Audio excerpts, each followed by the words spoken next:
Bonjour. Totalité des sources et des références bibliographiques dans les fichiers PDF. Voir dans la description, sous la vidéo. Si vous cherchez mon adresse en mail, LS, depuis un ordinateur, dans la section à propos de la présente chaîne YouTube. Si vous souhaitez encourager la diffusion de la connaissance avec un grand C, merci de mettre un pouce vers le haut, s'il vous plaît. Bulletin épidémiologique hebdomadaire du 22 février 2022. Santé publique France. Épidémiologie DE, l'accident vasculaire cérébral à Mayotte DE 2013 à 2017, incidence, mortalité, caractéristiques étiologie. Améthyste Wolf et collaborateurs. Centre hospitalier de Mayotte, Mamoudzou. Vous irez voir la liste complète des auteurs dans le source, s'il vous plaît. Sinon ça va durer 5 minutes, et ce sera parfaitement inaudible et pénible à l'oreille humaine. J'ai mis le source dans la description, sous la vidéo. Soumis le 27 juillet 2021. Résumé. Introduction. L'impact sanitaire des accidents vasculaires cérébraux, AVC, ne cesse de croître, notamment chez les moins de 45 ans et dans les pays en voie de développement. Mayotte manque de données épidémiologiques propres à sa population face à cette pathologie et ses facteurs de risque. Dans ce contexte, une étude a été mise en place afin de calculer les taux d'incidence et de mortalité des AVC à Mayotte, d'en étudier les facteurs de risque et l'étiologie. Méthode. Il s'agissait d'une étude descriptive unicentrique rétrospective.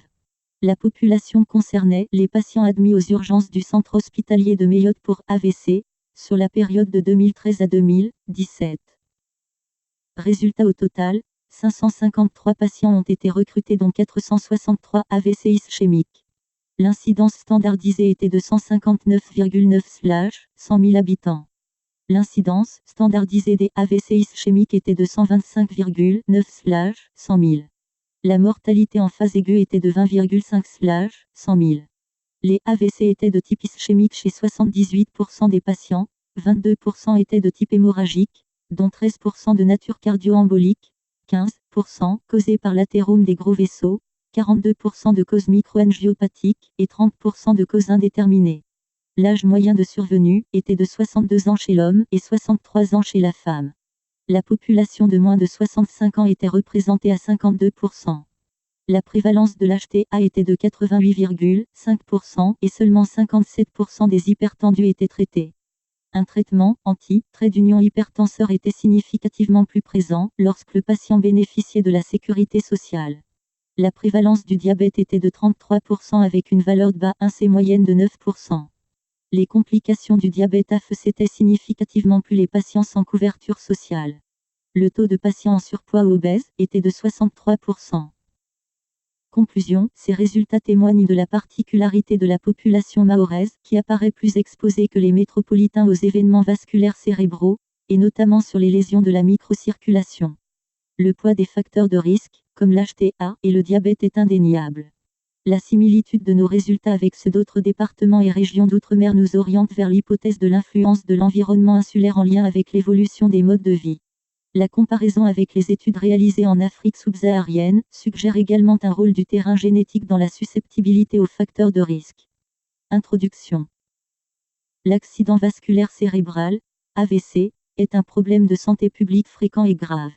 Il représente à ce jour en France la première cause de handicap acquis chez l'adulte, la deuxième cause de démence et la troisième cause de décès.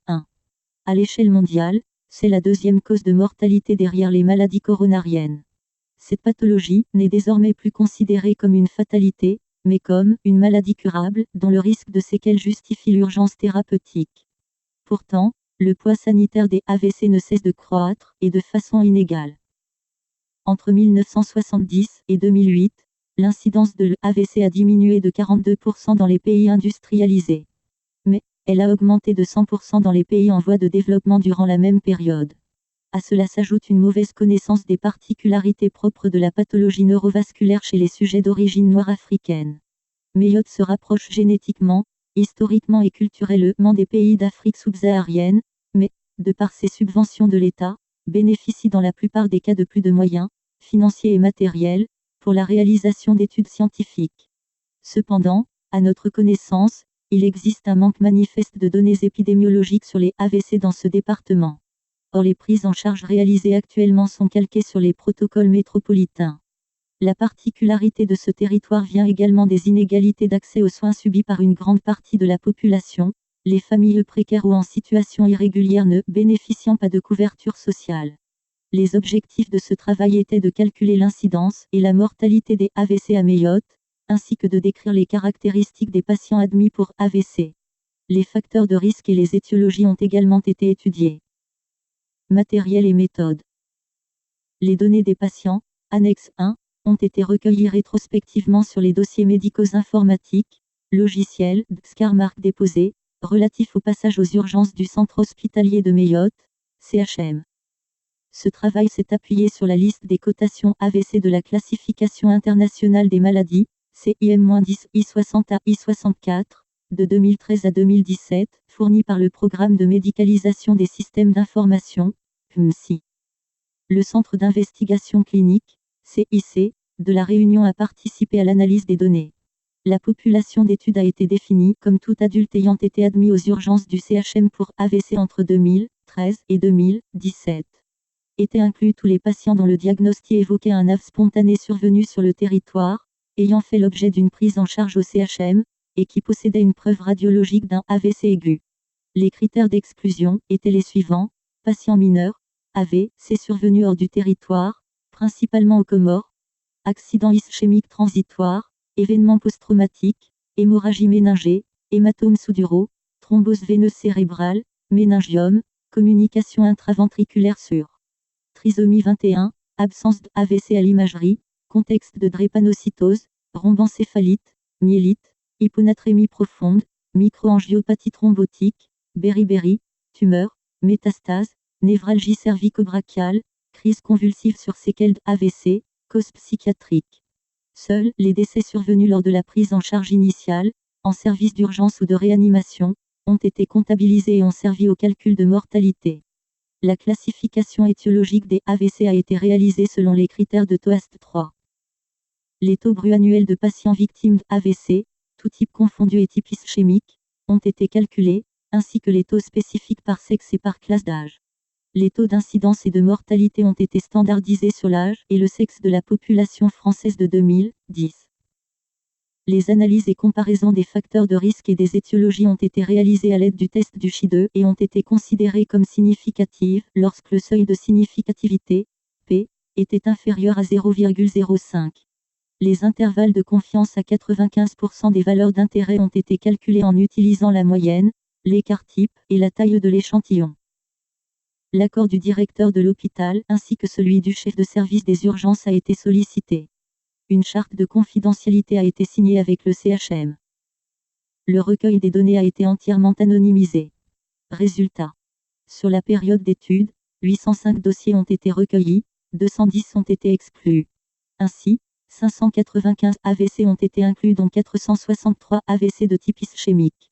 L'incidence standardisée tout type d'AVC était de 159,9/100 000 habitants.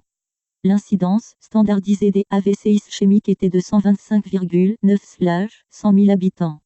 La mortalité, tout type d'AVC était de 20,5/100 000 habitants. Près de 78% des patients étaient hospitalisés pour un AVC ischémique et 22% pour un AVC hémorragique. L'âge moyen des patients était de 62,5 ans. La distribution des patients par sexe et classe d'âge selon les types d'AVC est rapportée dans la figure 1 et le tableau 1. Les taux d'incidence brut et standardisés selon le type d'AVC figurent dans le tableau 2. Parmi les AVC ischémiques, 13% étaient de nature cardio-embolique, 15% en lien avec de l'athérome des gros vaisseaux, 42% de causes micro-angiopathiques et 30% de causes indéterminées, figure 2. Les caractéristiques de ces patients sont présentées dans le tableau 3. Les AVC cardio-emboliques touchaient significativement plus les femmes et les AVC micro-angiopathiques plus les hommes, tableau 4. Les AVC cardio-trait d'union embolique étaient significativement plus fréquents chez les patients de 65 ans et plus. La moitié des patients hypertendus avaient une hypertension de grade 2 ou 3. L'hypertension artérielle, HTA, était compliquée d'une hypertrophie ventriculaire gauche dans plus de la moitié des cas et compliquée d'insuffisance rénale chronique dans un quart des cas. Des signes évocateurs d'HTA secondaire ou d'hyperaldostéronisme étaient présents dans 25% des cas. L'HTA était significativement lié au AVC de cause microangiopathique. Le diabète était compliqué d'une rétinopathie, d'une néphropathie ou d'une neuropathie pour près de 40% des patients. Parmi les patients admis pour AVC, 22% présentaient une insuffisance rénale et 1% étaient dialysés de façon chronique. Ces patients ont fait en majorité un AVC microangiopathique. Le tabac s'est avéré être un facteur de risque significatif d'AVC d'origine athéromateuse. Près d'un quart des sujets ne présentaient pas de traces d'affiliation à la sécurité sociale dans leurs dossiers médicaux. La couverture thérapeutique anti-TA était significativement meilleure chez les patients présentant une couverture sociale. Le patient assuré social présentait significativement moins de complications du diabète que le non assuré, P égale 0,024. Discussion. La comparaison de nos résultats avec ceux de l'article « L'accident vasculaire cérébral en France, patients hospitalisés pour AVC en 2014 et évolution 2008, trait d'union 2014 de C. Le Coffre et Cole. Paru dans le BEH5 de 2017, 80 dans le sang d'une forte incidence des AVC ischémiques à Mayotte, comparativement à la métropole.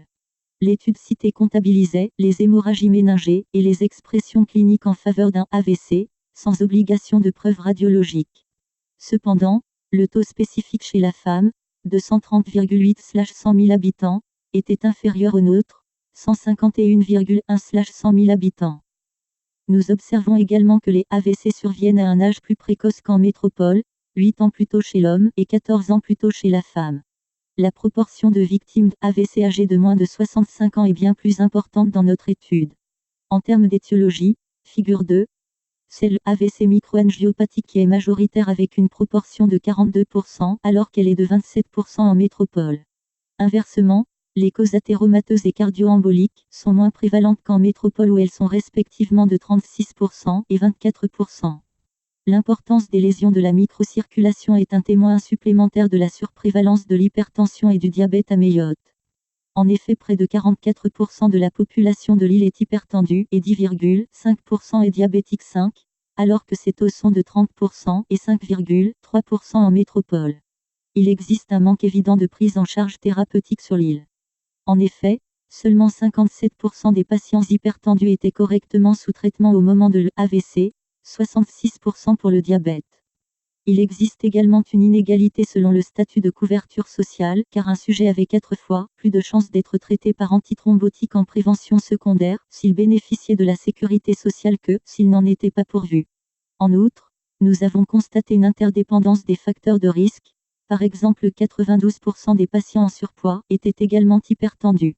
Ce chiffre est très inquiétant compte tenu de la prévalence importante du surpoids et de l'obésité à Mayotte, surtout chez la femme, 32% de Mahoraises obèses, 5.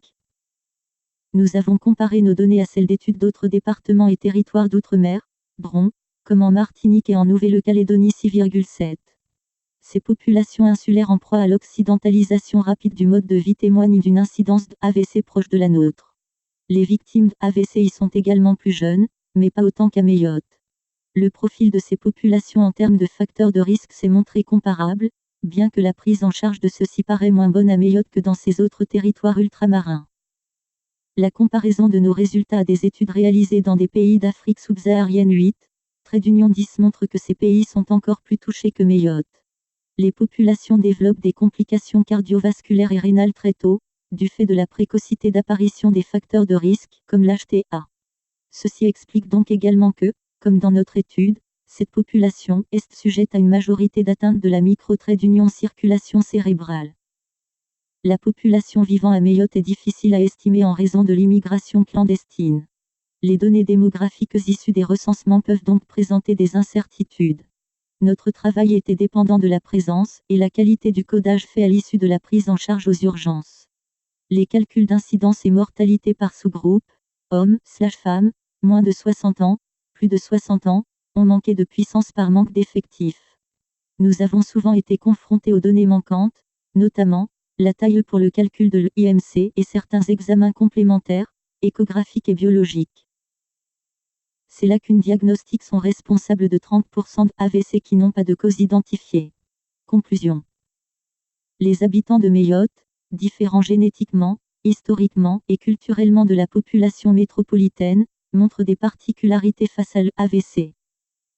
En effet, notre travail a mis en évidence une forte incidence sans permettre de conclure à une surmortalité. L'âge de survenue du premier AVC et l'âge au décès se sont montrés beaucoup plus précoces qu'en métropole. La surprévalence de l'HTA et du diabète à méiote explique l'importance dans notre population des lésions de microangiopathie cérébrale et l'apparition majoritaire de décompensation multilacunaire. Il ressort de nos travaux un manque manifeste en termes de prise en charge thérapeutique et d'observance chez les patients affiliés à la sécurité sociale, mais ce manque est encore plus marqué chez les patients sans couverture sociale. L'Agence régionale de santé, ARS, a déjà organisé des actions de prévention à l'occasion des Journées mondiales de l'AVC et du diabète. Cependant, les campagnes d'information à visée collective, ainsi que les missions de dépistage individuel, y compris des classes sociales défavorisées et isolées, doivent être renforcées. Il faut encourager le suivi des pathologies chroniques moyennant une bonne éducation thérapeutique et des facilités d'accès aux structures dédiées. La mise en évidence de similitudes avec d'autres travaux réalisés dans les Drons ou en Afrique oriente vers l'hypothèse d'une influence des modes de vie insulaires, se caractérisant notamment par une modification des habitudes alimentaires, une situation socio-économique défavorable, ainsi que du rôle de la génétique dans la susceptibilité aux événements neurovasculaires. Le rôle de la génétique et de l'environnement pourrait être étudié par des études moléculaires et des analyses prenant en compte le contexte socio-économique. Cette approche permettrait de mieux appréhender la prise en charge des patients dans leur singularité. Lien d'intérêt. Les auteurs déclarent ne pas avoir de lien d'intérêt au regard du contenu de l'article. Totalité des sources et des références bibliographiques dans les fichiers PDF. Voir dans la description, sous la vidéo. Si vous cherchez mon adresse en mail, elle est, depuis un ordinateur, dans la section à propos de la présente chaîne YouTube. Si vous souhaitez encourager la diffusion de la connaissance avec un grand C, merci de mettre un pouce vers le haut, s'il vous plaît.